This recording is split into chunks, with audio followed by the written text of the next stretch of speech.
Malda union BNP কর্তৃক আয়োজিত মাছরার জনতার চেয়ারম্যান জনাব দেলোয়ার আজমের নেতৃত্বে আয়োজিত আজকের এই ইফতার ও দেশনেত্রী বেগম খালেদা জিয়ার রুহার মাগফিরাত দোয়া মাহফিলের উপস্থিত আছেন বিএনপির সম্মানিত সিনিয়র নেতৃবৃন্দ, উপস্থিত মাছরা ইউনিয়নের সর্বস্তরের জনসাধারণ।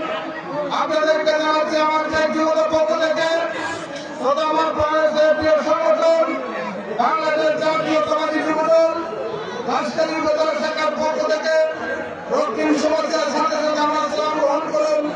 আসসালামু আলাইকুম ওয়া রাহমাতুল্লাহি ওয়া বারাকাতুহু। সম্মানিত নেতৃবৃন্দ, বক্তব্য দেওয়ার জন্য সিনিয়র নেতৃবৃন্দ বক্তব্য দেবে।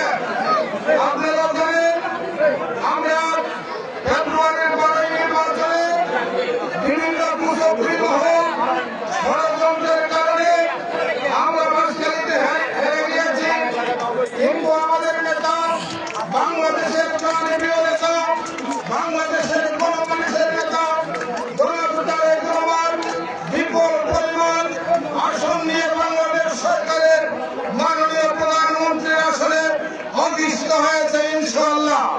সম্মানিত নেতৃবৃন্দ, তারেক রহমান যে সকল প্রতিশ্রুতি বাংলাদেশের জনগণকে দিয়েছিলেন